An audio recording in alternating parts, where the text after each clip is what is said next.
മന്ത്രിസ്ഥാനം വേണമെന്നും ടേം വ്യവസ്ഥ അംഗീകരിക്കില്ലെന്നും നിലപാട് കടുപ്പിച്ച് മാണി സി കാപ്പൻ. മന്ത്രിസ്ഥാനം 5 വർഷം തന്നെ വേണം.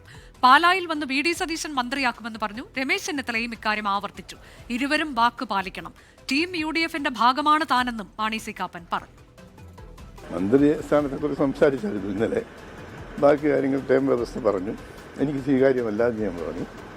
ബാക്കി കാര്യങ്ങൾ ഇന്ന് വീണ്ടും സംസാരിക്കാവുന്നതാണ്. വി ഡി സതീശൻ തന്നെ വന്ന് പ്രസംഗിച്ചല്ലേ പാലയിൽ. മാണി സി കാപ്പൻ അങ്ങോട്ട് പോകുന്ന വണ്ടിയിലായിരിക്കില്ല, കൊടിവെച്ച വണ്ടിയിലായിരിക്കും തിരിച്ചു വരുന്നതെന്ന്. അപ്പോൾ അതുപോലെ രമേശ് ചെന്നിത്തല പുള്ളി കൺവെൻഷൻ വന്നപ്പം അദ്ദേഹം അത് തന്നെ പറഞ്ഞു. ടീം UDF എന്നല്ലേ പറഞ്ഞത്. ആ ടീമിൽ എല്ലാവരും ഇല്ലേ? ഞാൻ ഒരു ഇൻ്റർനാഷണൽ വോളിബോൾ പ്ലെയർ ആയിരുന്നു. 6 പേര് കളിക്കുന്ന ടീമിൽ ഒരാളെ മാറ്റി എടുത്തിട്ട് കളിക്കാൻ പറ്റുമോ എന്ന് വെച്ചാൽ എന്നെ ടീമിലോട്ട് പുറത്തോട്ട് ഇരുത്തിയിട്ടാണ് കളിക്കുന്നത്, അല്ല ഒന്നിച്ചാണ് കളിക്കുന്നത്. അപ്പോൾ അത് വരുമ്പം ആലോചിച്ചോളൂ. സിറോ മലങ്കര സഭാധ്യക്ഷൻ major archbishop Baselios Mar ക്ലീമീസുമായുള്ള കൂടിക്കാഴ്ചയ്ക്ക് ശേഷമായിരുന്നു മാണി സി കാപ്പന്റെ പ്രതികരണം. മേഘന മുരളി വിവരങ്ങളുമായി. മേഘന, കൃത്യമായി തന്നെ അദ്ദേഹം നിലപാട് വ്യക്തമാക്കിയിരിക്കുകയാണ്. ടീം UDFന്റെ ഭാഗമായി തന്നെ പുറത്തു നിർത്തി കളിക്കാനാകില്ല എന്ന് പറയുന്നു. ഒപ്പം ടേം വ്യവസ്ഥയിലും അദ്ദേഹം സംതൃപ്തനല്ല, അങ്ങനെയൊന്നുമുള്ള വാർത്തകൾ തനിക്ക് കിട്ടിയിട്ടില്ല എന്ന് പറയുകയാണ്. ഏതായാലും വലിയ അതൃപ്തിയിലാണ് അദ്ദേഹം. മന്ത്രിസ്ഥാനം പ്രതീക്ഷിക്കുന്നുണ്ട്, അത് 5 വർഷവും ഭരിക്കുക എന്നതിലേക്കാണ്.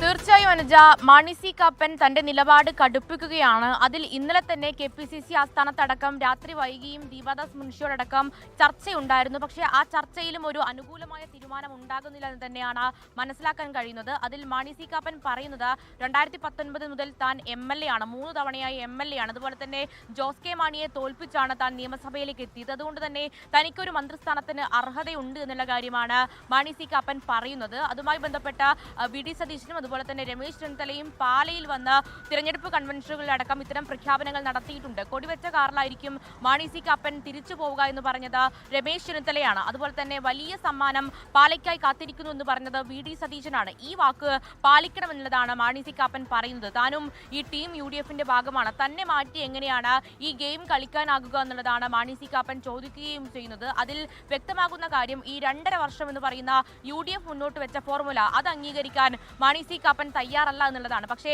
കോൺഗ്രസിനെ സംബന്ധിച്ചിടത്തോളം, കോൺഗ്രസ് നേതൃത്വത്തെ സംബന്ധിച്ചിടത്തോളം മാണി സി കാപ്പന് കൂടി മന്ത്രിസ്ഥാനം കൊടുക്കുകയാണെങ്കിൽ അത് കോട്ടയം ജില്ലയിൽ നിന്നുള്ള 4ാമത്തെ മന്ത്രിസ്ഥാനത്തിലുള്ള ചരടുവലിയായിരിക്കും എന്നുള്ളതാണ്. കാരണം തിരുവഞ്ചൂർ രാധാകൃഷ്ണൻ, അതുപോലെ തന്നെ മോൻസ് ജോസഫ് ഉണ്ട്, ചാണ്ടി ഉമ്മനുണ്ട്. അതിനപ്പുറത്തേക്കാണ് മാണി സി കാപ്പൻ കൂടി വരുന്നത്. അങ്ങനെയെങ്കിൽ ആ മുന്നണി സംവിധാനത്തെ തന്നെ അത് താളം തെറ്റിക്കുന്ന രീതിയിലേക്ക് മാറും. അതുകൊണ്ട് തന്നെയാണ് അനൂപ് ജേക്കബിനും അതുപോലെ തന്നെ മാണി സി കാപ്പനും 2.5 വർഷം വീതം ഈ ഒരു മന്ത്രിസ്ഥാനം കൊടുക്കാമെന്ന് പറയുന്നത്. അതുമാത്രമല്ല, അതിൽ ഇങ്ങനൊരു ടേം വ്യവസ്ഥയാണെങ്കിൽ അത് ആദ്യ ടേം അത് അനൂപ് ജേക്കബിനായിരിക്കും എന്നുള്ള കാര്യം കൂടി പറയുന്നുണ്ട്. അങ്ങനെയെങ്കിൽ അത് അംഗീകരിക്കാൻ തയ്യാറല്ല. 5 വർഷം തന്നെ തനിക്ക് വേണമെന്നുള്ളതാണ് പറയുന്നത്. ഇനി അങ്ങനെ തീരുമാനം ഉണ്ടാകുന്നില്ലെങ്കിൽ എന്തു ചെയ്യുമെന്നുള്ള ചോദ്യത്തിന് അത് ആ സമയത്ത് ആലോചിച്ച് തീരുമാനിക്കുമെന്നുള്ളതാണ്. അത്തരം അറിയിപ്പൊന്നും തനിക്ക് ലഭിച്ചിട്ടില്ല, അറിയിപ്പ് വരട്ടെ എന്നുള്ളതിലായാലും തന്റെ നിലപാട് ഇതാണ് എന്നുള്ളത് മാധ്യമങ്ങളിലൂടെ അദ്ദേഹം വ്യക്തമാക്കിയിരിക്കുകയാണ്. എന്താണ് സംഭവിക്കാൻ പോകുന്നത് നമുക്ക് കാത്തിരുന്ന് കാണാം.